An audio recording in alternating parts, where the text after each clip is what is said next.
Medina പുണ്യനഗരിയിലെത്തുന്ന ഹാജിമാർക്ക് ആരോഗ്യ campaign ആരംഭിച്ചു.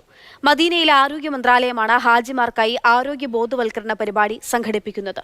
പുണ്യനഗരങ്ങളിൽ നേരിടേണ്ടി വരുന്ന ആരോഗ്യ പ്രശ്നങ്ങളെക്കുറിച്ച് വിവിധ ഭാഷകളിലാണ് ബോധവൽക്കരണം നടത്തുന്നത്.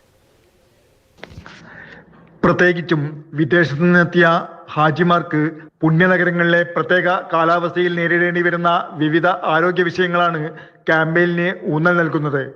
സൂര്യപ്രകാശം, ചൂട്, ക്ഷീണം, നിർജ്ജലീകരണം, ഭക്ഷ്യവിഷബാധ, പ്രഥമ ശുശ്രൂഷ, വ്യക്തിശുചിത്വം തുടങ്ങിയ വിവിധ ആരോഗ്യ വിഷയങ്ങളാണ് ബോധവൽക്കരണത്തിന് ഊന്നൽ നൽകുന്നത്. സൗദി ആരോഗ്യ വിഭാഗം വിവിധ ഭാഷകളിൽ ബോധവൽക്കരണ ക്യാമ്പയിൻ നടത്തുന്നുണ്ട്.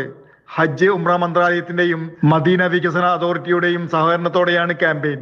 ഈ മാസം ആദ്യം മദീനയിൽ തീർത്ഥാടക സംഘം എത്തിയത് മുതൽ ക്യാമ്പയിൻ ആരംഭിച്ചിട്ടുണ്ട്. Prince Mohammed bin Abdul Aziz അന്താരാഷ്ട്ര വിമാനത്താവളം, Haramain high speed railway station, shuttle ബസ്സുകൾ, തീർത്ഥാടക സ്വീകരണ കേന്ദ്രങ്ങൾ, മാളുകൾ, ആരോഗ്യ സേവന കേന്ദ്രങ്ങൾ എന്നിവിടങ്ങളിൽ 97 സ്മാർട്ട് ഡിസ്പ്ലേ ആരോഗ്യ ബോധവൽക്കരണത്തിനായി സ്ഥാപിച്ചു. ഇംഗ്ലീഷ്, ഫ്രഞ്ച്, ഉറുദു, പേർഷ്യ, അറബി തുടങ്ങിയ ഭാഷകളിലാണ് ബോധവൽക്കരണ പോസ്റ്ററുകൾ. സോഷ്യൽ മീഡിയകൾ ഉൾപ്പെടെ വിവിധ പ്ലാറ്റ്ഫോമുകളിലൂടെയും പ്രചരണം നടത്തുന്നുണ്ട്. ഹോട്ടലുകൾ ഉൾപ്പെടെ ഹാജിമാർ കൂടുതലെത്തുന്ന സ്ഥലങ്ങളിലാണ് ആരോഗ്യ പ്രവർത്തകരുടെ ഫീൽഡ് ടൂർ ഉള്ളത്. Jafar Ali, Palakkode, Mathrubhumi news, Medina.